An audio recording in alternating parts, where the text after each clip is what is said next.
হাল আতা আলাল ইনসানি হিনুম মিনাদ দাহর লাম ইয়াকুন শাইআম মাযকুরা।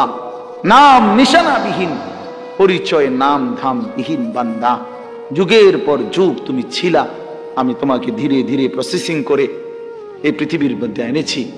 তুমি এমনি ভুলে গেলা আমারে, এমনি ভুলে গেলা। হায় হায় বান্দা, এত বড় নাফরমান কেমনে হবে? একটাবারও জিজ্ঞেস করলা না আমারে আল্লাহ আপনি কেন বানাইলেন? ওয়া নুকিররু ফিল আরহামি মা নাশাউ ইলা আজালিম মুসাম্মা। কোরআন শরীফে আছে, আল্লাহ বলেন মায়ের জরায়ুতে আমি আমার ইচ্ছা মতো, আমার পছন্দ মতো একটি নির্দিষ্ট সময় আমি আল্লাহ তাআলা মানব সন্তানকে রেখেছি। সুম্মা নুখরিজুকুম তিফলান, অতঃপর আমি আল্লাহ একদিন তোমাকে একটা শিশু, তিফল, তিফল মানে শিশু, শিশু এক বাচ্চা হিসাবে মায়ের পেট থেকে বের করেছি। সুম্মা লিতাবলুগু আশুদ্দাকুম, অতঃপর ধীরে ধীরে ওই দুর্বল বাচ্চা শরীরটার মধ্যে শক্তি মজবুত করতে থাকছি। হ্যাঁ, আস্তে আস্তে আস্তে আস্তে আগাইতে থাকছ।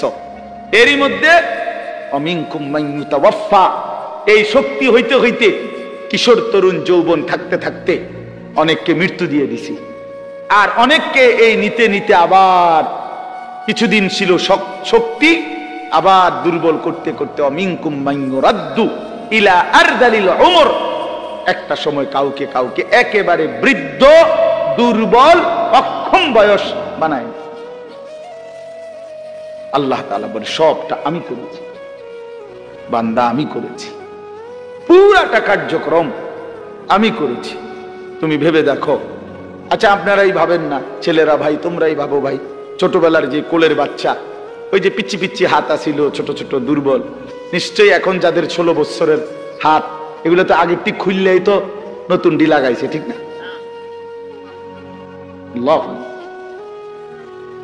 এখন যারা বুড়ো হয়ে গেলেন চাচা, আপনার যে জোয়ান কালে যে শক্তিশালী হাত ছিল এটি খুলে লাইছিল না?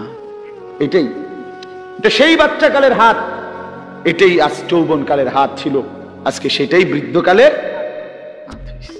আল্লাহ তাআলা বলেন একই অঙ্গে এই বৈচিত্র্যময় কাজটা আমি করেছি, তো তুমি আমারে ভুলে গেলা কেন? একটা বার ভাবলা না হায় আমি তো এক দুর্বল বাচ্চা ছিলাম, আমি তো সবল হইলাম, আজ আমি আবার দুর্বল হইলাম, হায় হায় আমার ইচ্ছা ছাড়া, আমার সিদ্ধান্ত ছাড়া, আমার পরিকল্পনা ছাড়া কে আমারে দুর্বল করে দিল?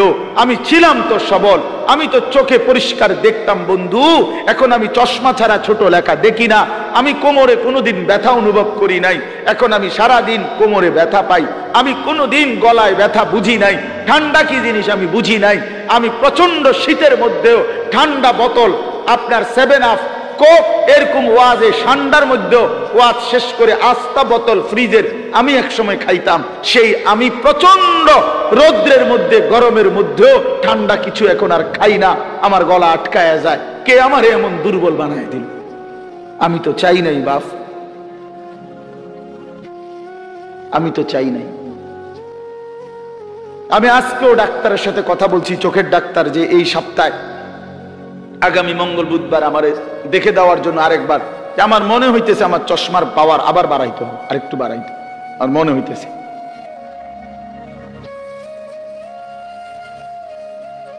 প্রিয় বন্ধু আমার, বাপ আমার, তাহলে প্রতিনিয়ত আমাদেরকে কবরের দিকে নিয়ে যাচ্ছেন কেউ একজন, তিনি আল্লাহ, তিনি আল্লাহ। আলহাকুমুত তাকাসুর হাত্তা যুরতুমুল মাকাবির। আল্লাহ বলে বান্দা দুনিয়ার মধ্যেই ডুবে গেলা, আখিরাতকে ভুলে গেলা, মনে রাখো একদিন কিন্তু কবরস্থানেই পৌঁছে যাইবা, মনে থাকুক বা না থাকুক। আখিরাতকে যদি মনেও রাখো, 5 ওয়াক্ত নামাজও যদি প্রতিদিন পড়ো, তাইলেও একদিন মরে যাইবা, আর প্রতিদিন নাফরমানি করলেও মরেই যাইবা। মনে থাকলেও মৃত্যু নিশ্চিত, মনে না থাকলেও মৃত্যু নিশ্চিত। হাসলেও মরে যাবেন, কাঁদলেও মরে যাবেন, সুখেও মরে যাবেন, দুঃখেও মরে যাবেন। রাজপ্রাসাদের অট্টালিকায় যে, সেও মরে যাবে, জীর্ণ কুঠির কুড়ে ঘরে যে, সেও মরে যাবে। জীবনে যে কোনো দিন দুঃখ দেখে নাই তারও মৃত্যু হবে, জীবনে যে কোনো দিন সুখ দেখে নাই তারও মৃত্যু হবে, তারও মৃত্যু হবে। কেউ থাকবে না, কেউ না, কেউ না, কেউ না। তো এই জন্য বন্ধু আমার, বাপ আমার, ভাই আমার, আমি আপনাদের কাছে এই কথাটাই বুঝাইতে চাচ্ছিলাম। প্রথম আল্লাহর কথা মনোযোগ দিয়ে শুনবেন, আখিরাতের ফিকির করবেন, কবরের ফিকির করেন। এত খামখেয়ালি নিজেদেরকে মনে করেন।